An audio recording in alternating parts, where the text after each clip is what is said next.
and welcome to Hewale. I'm Ruby Ofori. Hewale, and we're looking at the problem of noise pollution.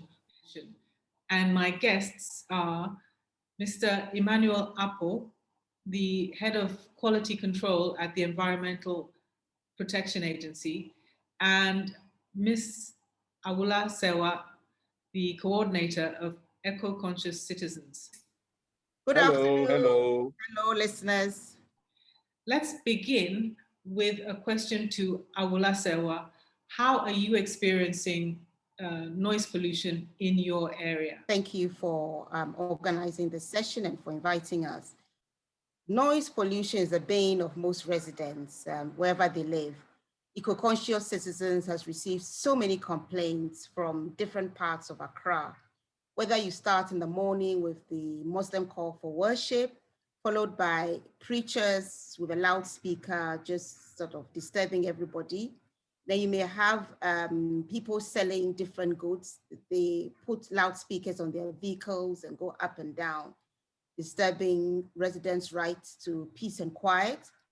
And then because of the COVID regulations, you don't have this now, but you would have had the beer bars, which also make a lot of noise. But right now, the major source of noise are the Bola taxis. I don't know if you know about them, the refuse collectors. They sort of have a tune, a very irritating tune that they blare. And for hours upon hours, they are parked blaring this tune, supposedly to attract customers to the fact that they're ready to collect rubbish. And then you have the churches. Anybody just gets up and tomorrow they've got a church and they think that the more noise they make, the more spiritual they are. And nobody seems to do anything about it. So that's it in a nutshell. Mr. Apple, how do you see the issue of noise pollution? Okay, in our communities, and it's been for some time now with us, that you see a lot of people, any small thing somebody wants to generate noise to attract the others. And that's why we are now having a lot of boisterous noise in the communities here and there. Yeah, so noise complaints even to the agency now is on the ascendancy. And so the situation is really, complaints are going up and more has to be done. So as we said earlier, the levels of noise pollution are going up. What is the Environmental Protection Agency doing to curb the problem?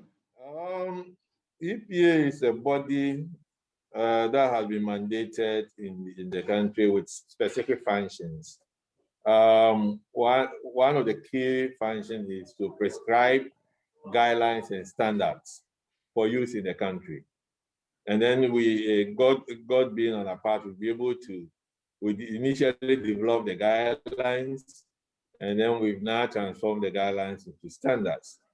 So the honors is for the citizens, the honors is for the district assemblies who are there with the corporates, those who have the license, like the restaurants and all those things, to make sure that they use their standards to abate noise in their community.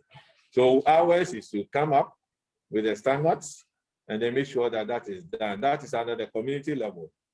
But when you come to the industrial level, what we do is that we have a system called Environmental Assessment Regulation 1999, LIC 52, that compel industries to do self-monitoring and then do that every month and bring the results to the EPA for review. But when you come to domestic aspects, we expect the district assemblies to do their work because they are there with them. They have the local government have been decentralized. They have assemblymen in the community, have unit members, they have the assembly meeting, and they have the bylaws. And they also have very strong trump card on the Local Governance Act. You see, requiring them to implement the public, Health Act also. And this one has given them the opportunity to implement the criminal proceedings and to be able to abate those noise. So when it comes to EPA, we are dealing mostly on the on industry, which is good. And then when it comes to also giving some education.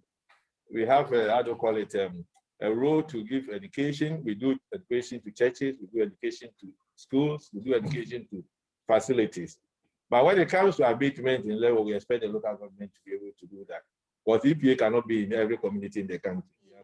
So where the local assemblies are refusing to do their work, and where residents are having to bear noise levels above your guidelines, above the stated decibel levels of day and night, reports are made to the assembly, and the assembly just folds its arms and it's the job of the EPA. Do you not have a remit even within the situation to act? The assemblies, it looks strange to me that the assembly, the remit of EPA. What they complain to them, they don't have the meter to monitor, but which is not an excuse, because we've offered that they should buy the meter and we'll train them. You see, so if they are not able to do that and they want EPA, when they get court cases, they request EPA to come and do it for them, and then they'll prosecute, which I think is also not sustainable. Because the other thing is that you are there with the people, you have given permit to the restaurants and those things. So if you are giving permit to them, why can't you regulate them?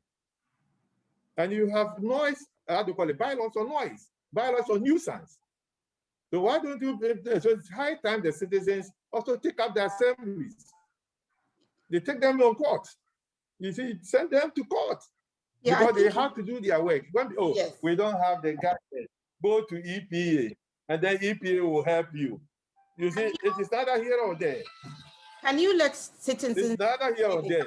It's high time citizens hold them responsible to their bylaws. Hold them responsible to the permit they have given them. The permit has conditions to operate. They have operational permit from the assemblies. Yes. Those citizens should hold them on and make sure that they do the right thing.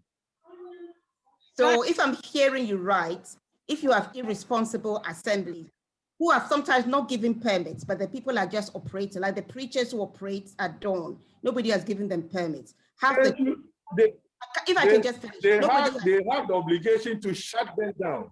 Yes, but I hear you loud. I'm saying that, Sarah, I'm saying that they have the mandate to shut them down. You can't operate in the other jurisdiction without a permit.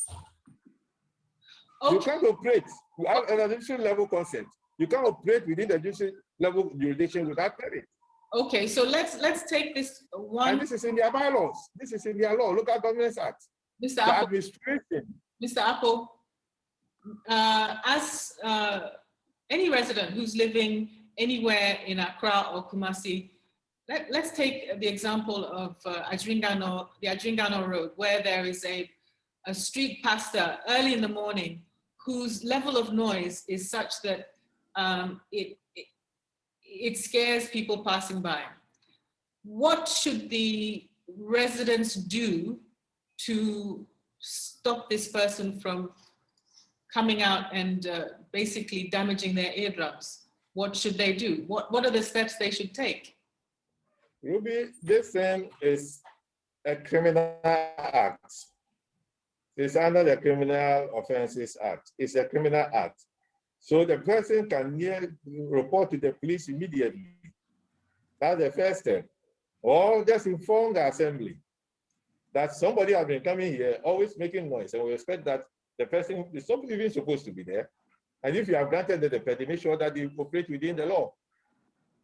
And I think that should be able to do it. But I think citizens should also be able to download the apps, the noise, onto their smartphones. You can use that one as a guide to see whether the person is even disturbing. Because the mere fact the person is talking doesn't mean the person is also disturbing. Yeah, where we have the sound meter and it's not beyond any, they're making noise.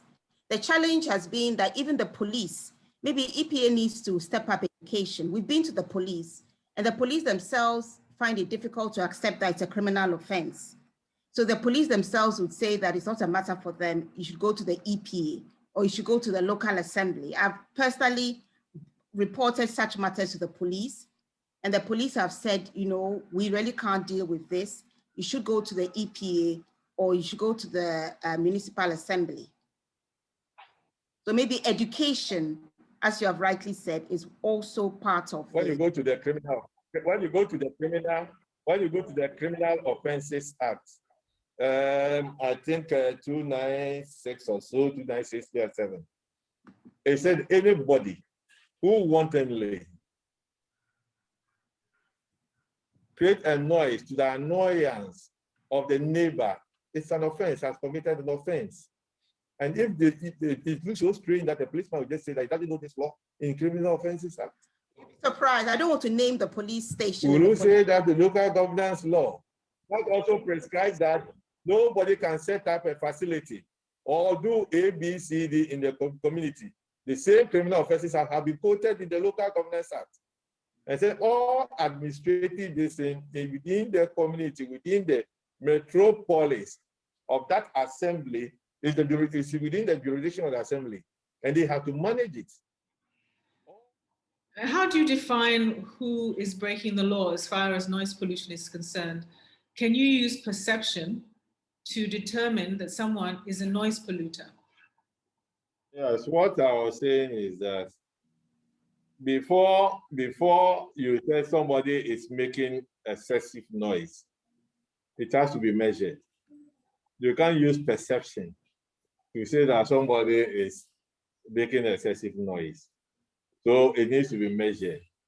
That's why I'm saying that if you cannot buy the standard meter, you can download the app onto your smartphones.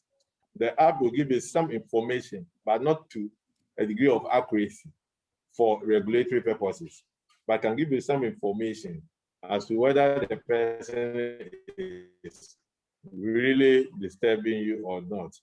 Based on that, you can also use that as an evidence to the police that you need some actions to be taken. What is the name of the app? On the noise making within that area. Mr. Apple, what's the name of the app?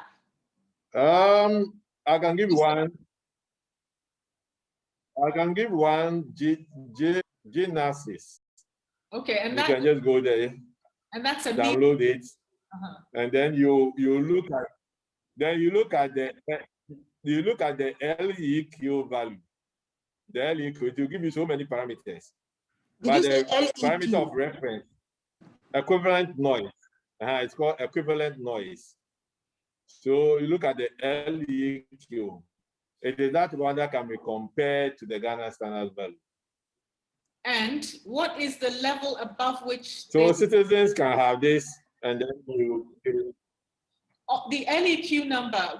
What level would they? The level in residential areas.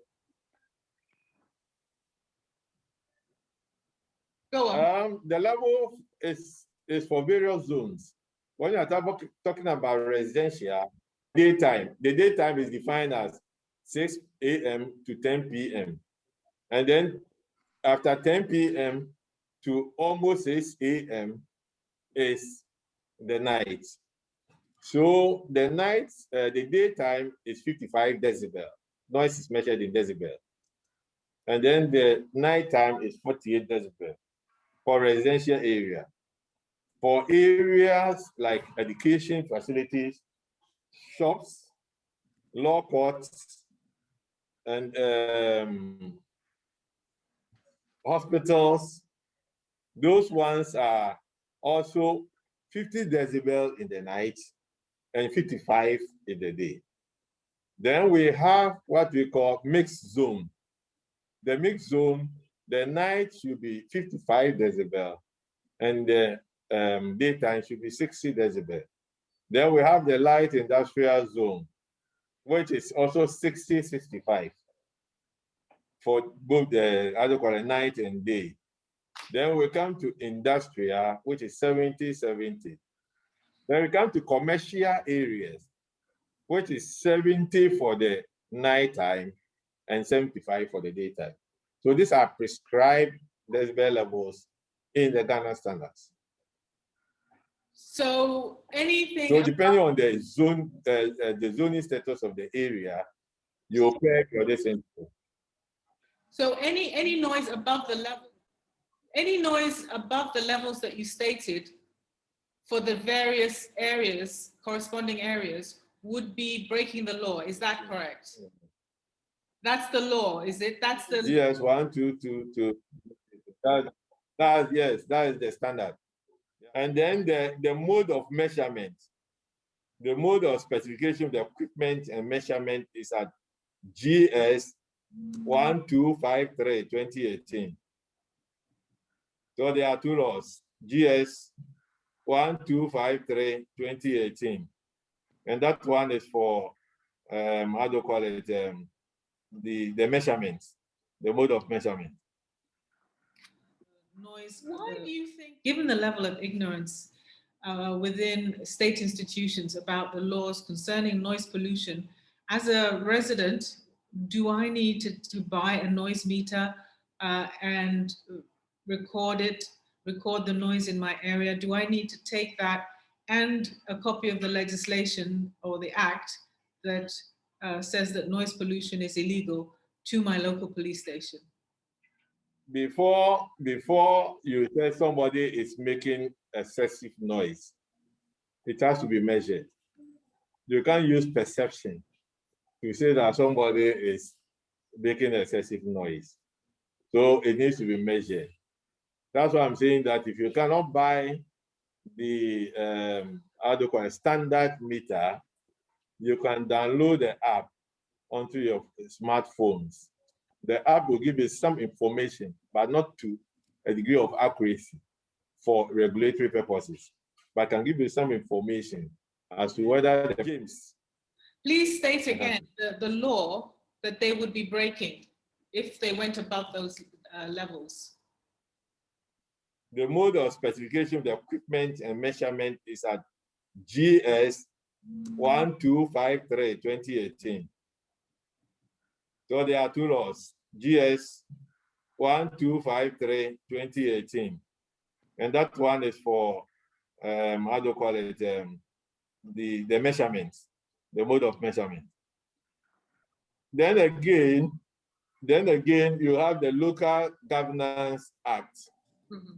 The Local Governance Act 2016, I think it's 936, at 936. Why you think, what are the 2 or 3 reasons why the local authorities seem not to care at all about controlling noise pollution in public spaces? I think that will be, that question will be, I'll beg your pardon to pose that into them. Because that's the argument. But they have to tell us why they are not doing that. As someone who works with them very closely and is actually an expert on the issue of regulations and the law, you must have some professional observations about the institutional reasons why they are not doing the job that they're supposed to do. What do you think it is? I think the first thing they complain is that they don't have the noise meter. That's the major complaint they normally see. They don't have the noise meter. So, but do you believe that, or do you think it's a deeper problem than that? I see it as not a good reason, because if EPA can buy their own noise meter for research and all those things, why can't the local government also buy their meter when you have this in your law, your bylaw, that you have to measure and prosecute people? Then you give an excuse that I don't have a meter. It's neither here or there. So what is the real reason? So if that is a ruse, what is the real reason, do you think, that they are not dealing with noise pollution? I said the only thing that the reason I know is what they give, that they don't have the meter. If there's any other reasons, you may find out from them. Is it a lack of political will, do you think? Because they're not answerable to the communities they are supposed to serve.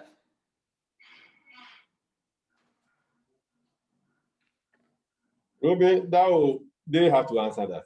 I don't know. They have If they have a challenge, they have to solve it.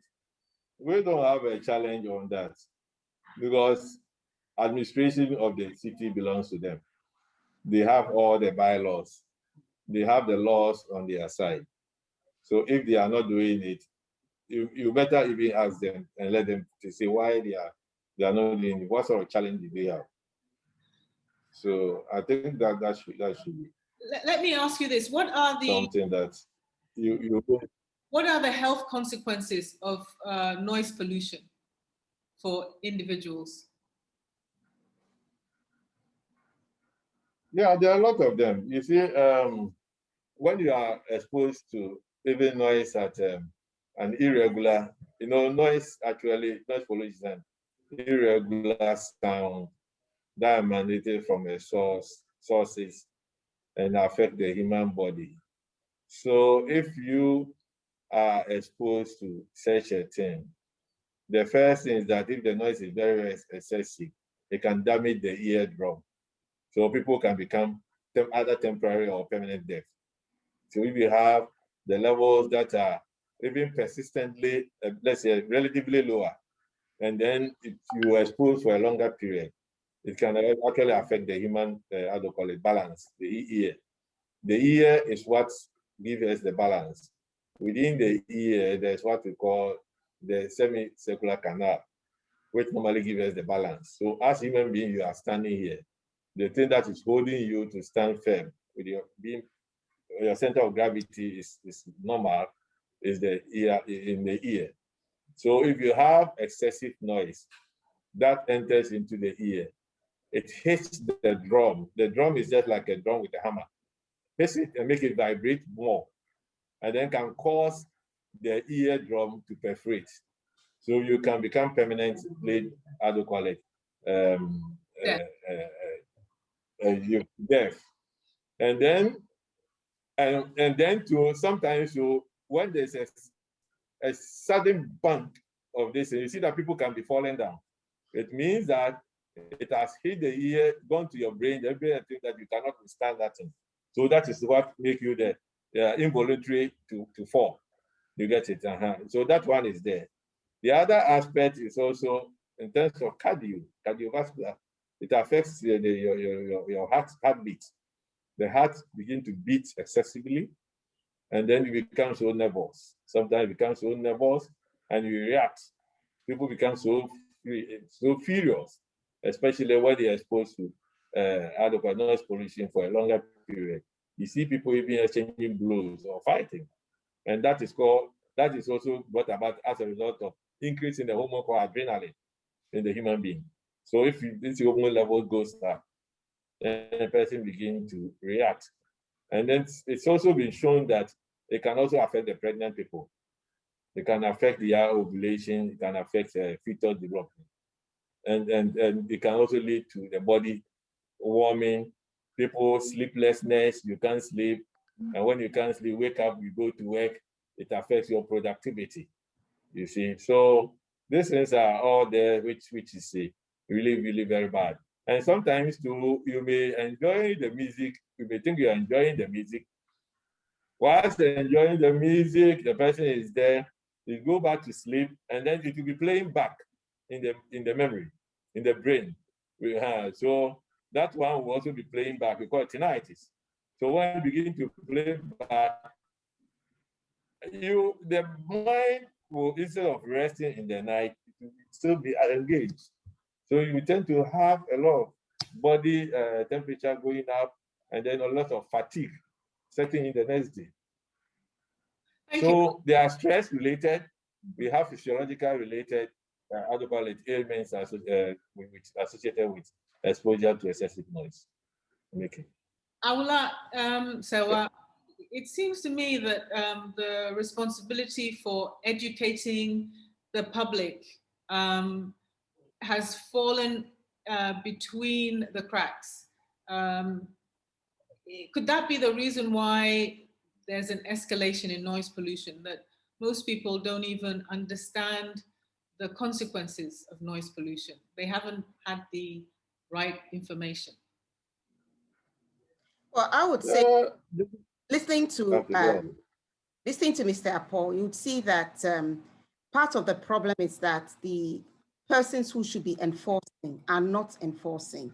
A lot of residents are aware of the detrimental effects of excessive noise, and they have been complaining and complaining. We have received complaints from people in different municipal areas. The bylaws are there, but the bylaws are only as good as the willingness to enforce them. As I said earlier, some of these matters were reported to even the police, who were arguing that they can't enforce matters to do with noise. It has to be the EPA or the assembly. So it's a lack of education. You have the assembly themselves folding their arms and saying that it's the EPA who should be doing it. So again, they don't seem to be aware of the Local Government Act. And it comes back to education, not just of residents, but education of the authorities who don't seem to know what their remit is. And because they don't know what their remit is, everything has broken down and people do exactly as they please, and residents are suffering. And I know that one can go to court, but I think everybody here knows that court is an expensive business. In addition to being expensive, I'm a lawyer myself, it's time consuming. So one would hope that the authorities will be well educated, that they'll do their work, because that is why they are there. Education, education, education.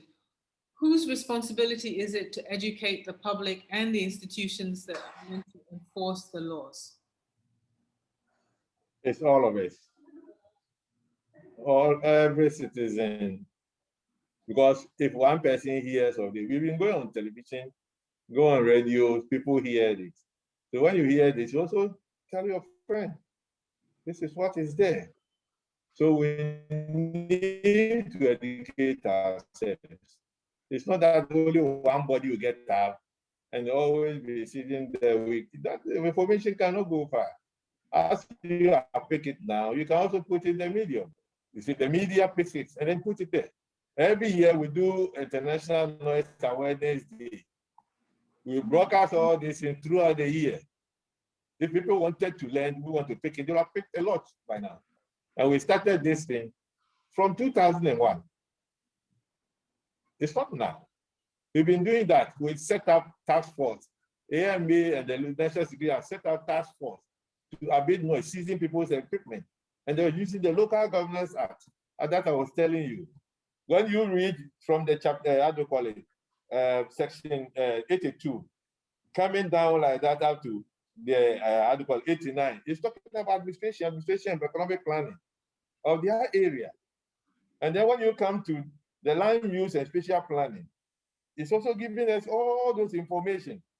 Authorization, development, setting up any facility, any business, everything have been stated there for them to apply and they take.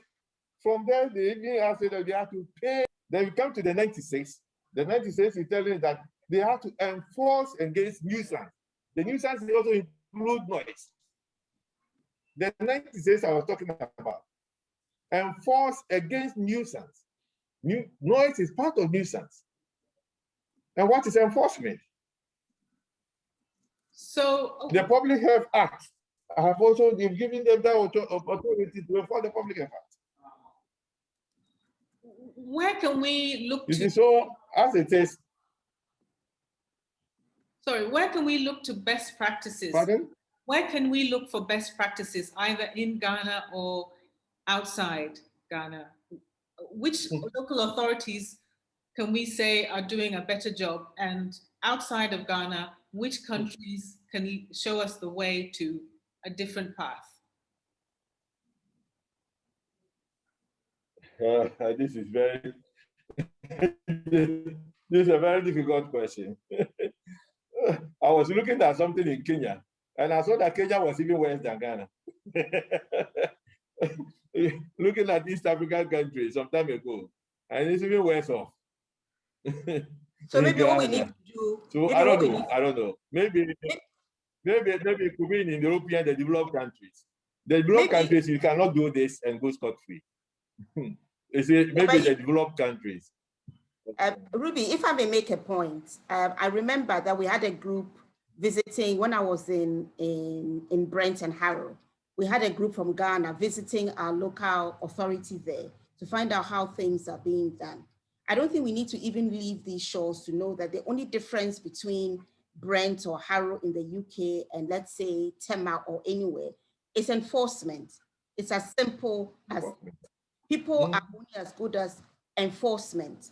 If you say that when the traffic light is red, you should go, when it's green, you should, sorry, when it's red, you should stop, green, you should go. Then you fold your arms and people do what they like. What do you think will happen? It's about enforcement, enforcement, enforcement. You can educate and educate, but you need to follow it up with enforcement.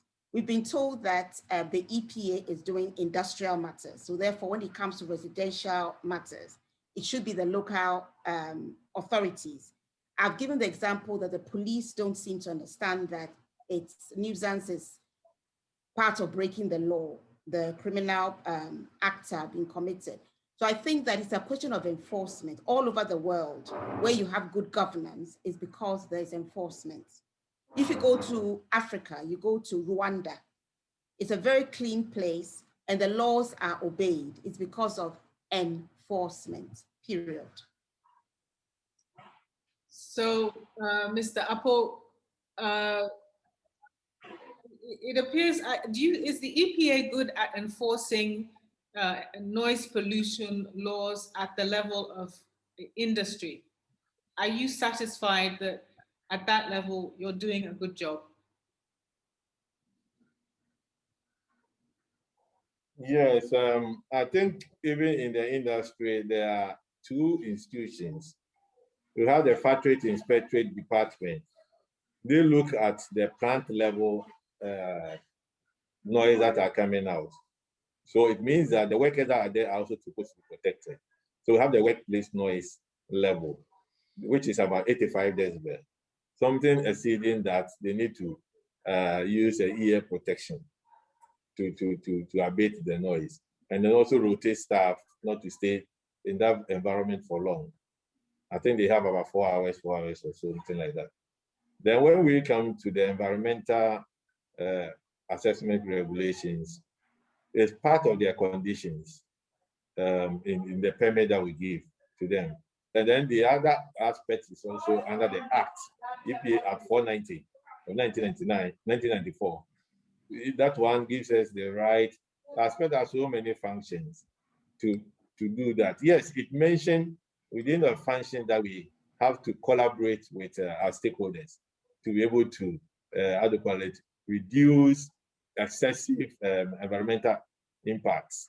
I think noise is also part of it, that we collaborate. That's why that collaboration has been going on. We collaborate with the local government to make sure that they have to do their work and the rest. And the part of the collaboration is that we have to get them the tool, not the equipment, but which is the standard that they can rely on for their prosecutions.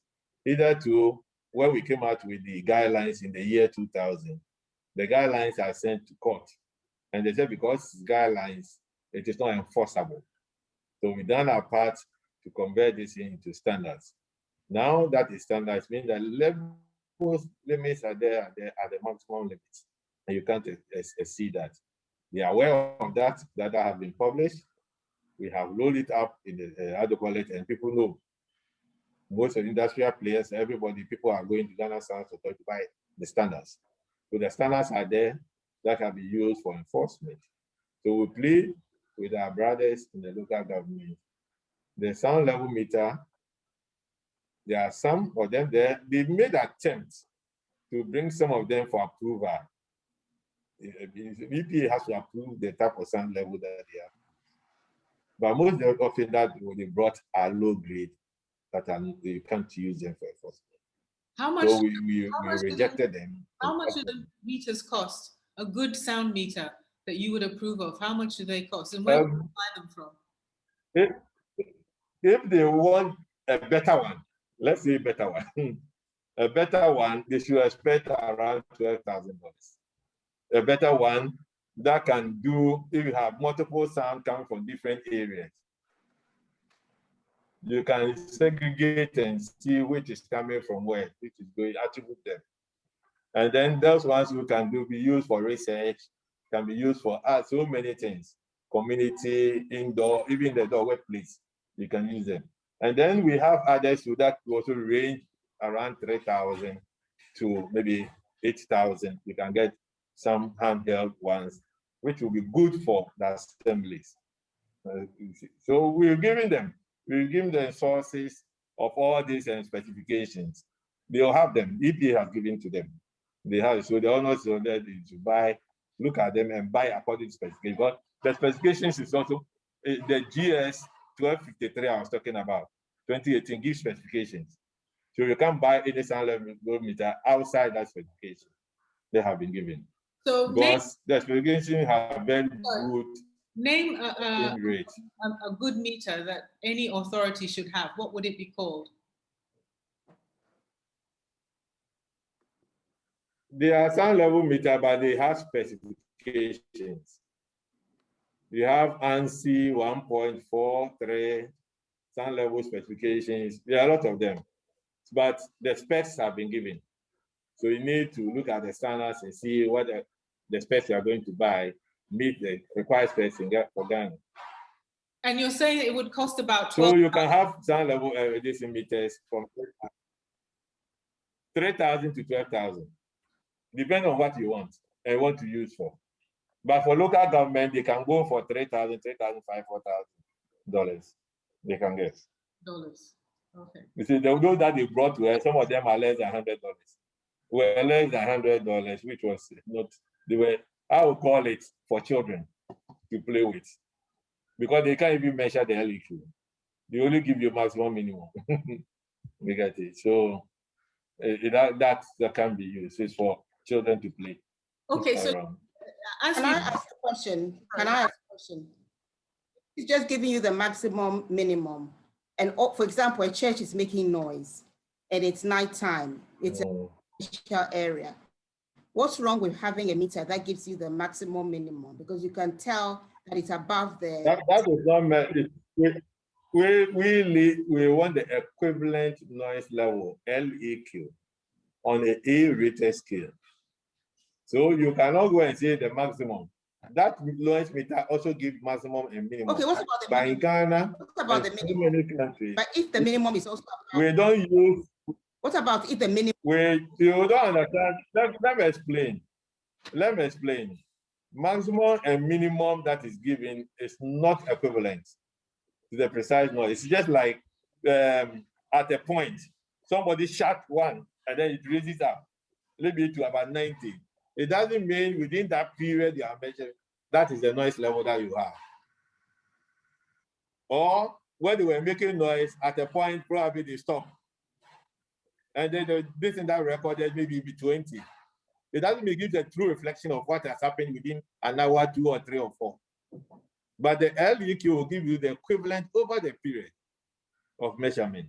That's why we use the equivalent and not maximum and minimum. Equivalent is measured together with the time scale. At the time the things is happening with the time scale, you factor all that into it with all the environmental consequences.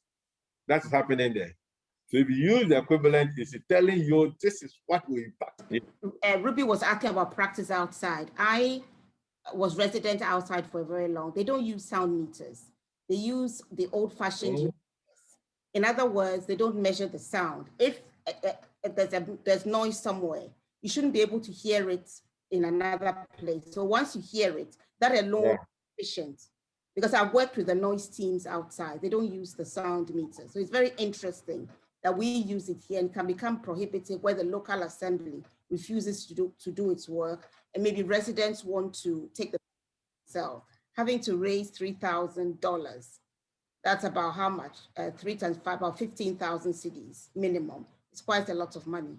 We are not saying that people should go and buy sound level. No, I'm not saying you are saying it. When you come to the no, please don't get me wrong. Yeah. I'm not saying you are saying it. I'm saying that there are no complaints from about 15 different areas. It's quite a general problem that the municipal assemblies are not taking noise seriously. So some residents groups want to be active citizens, like the president said, and do some self-help.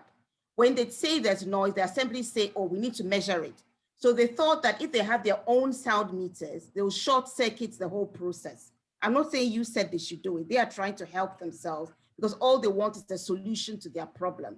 And what I'm saying is that if that's the cost of a machine, the other one with the other one you called a child's toy, I'm just saying that for groups to help themselves, it becomes quite challenging where the local assembly refuses to act and where the police have not yet been educated enough to realize that it's a criminal offense as well.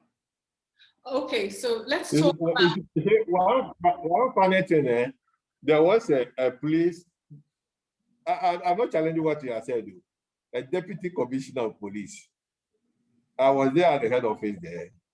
Then when I mentioned I needed something, so I mentioned where I'm coming from. Oh, you are the right person. There's a neighbor who is disturbing me.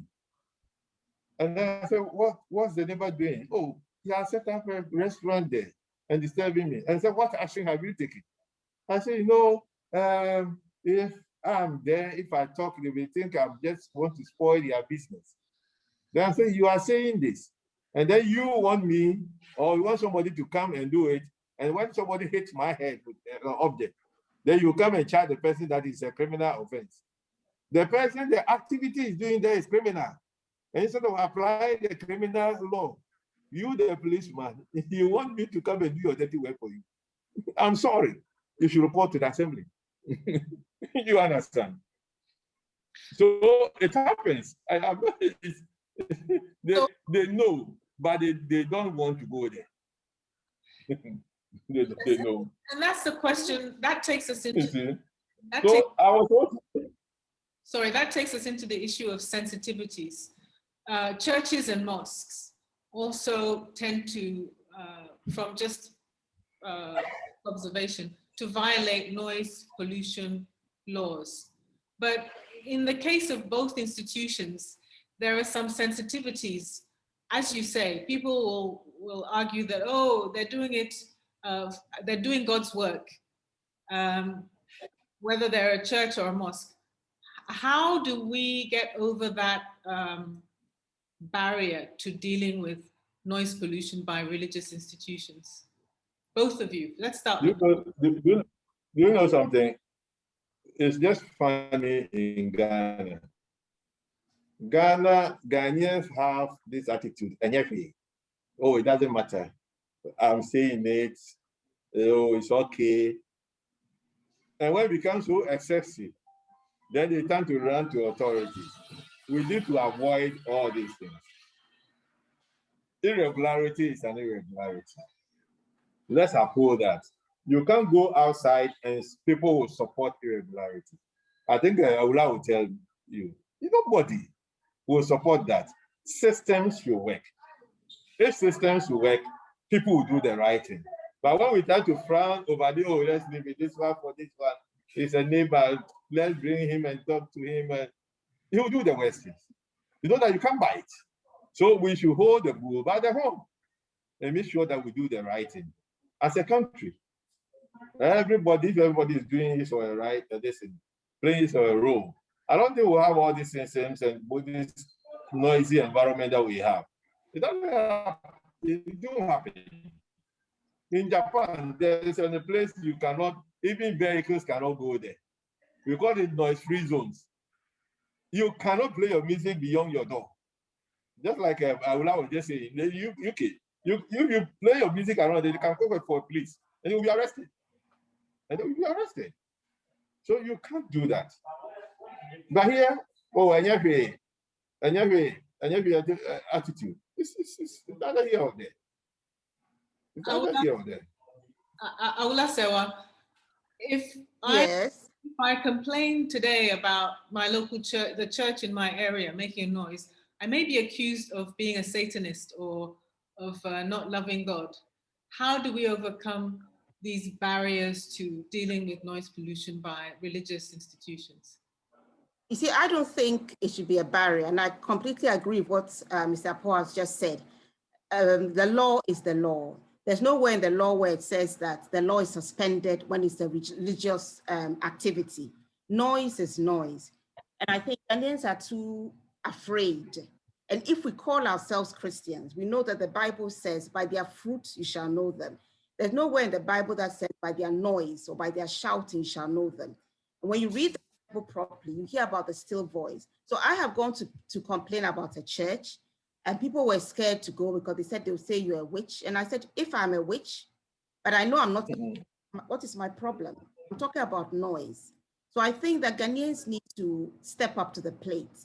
And when there's noise, whether it's a beer bar, a church, whatever, you complain. The challenge is getting the authorities to do something about it. So to me, that is the challenge. A house close by has decided to turn itself into a church. We made a complaint to the municipal assembly. They told him to lower the noise. He's decided not to, and the authorities are folding their arms. First of all, what he's doing is an illegality. You need a permit. He doesn't have one. So to answer your question, it shouldn't make any difference whether it's a church, a drinking bar, or a restaurant. The law is the law. The law is the law. Very well said. And unless you have anything to add, both of you, to this very interesting discussion about noise pollution, I think we've reached the end of this discussion. And let me thank you, Mr. Emmanuel. And I will ask them. Great, fantastic. Thank you both very much. Thank you for inviting us. Bye-bye. Bye. Bye.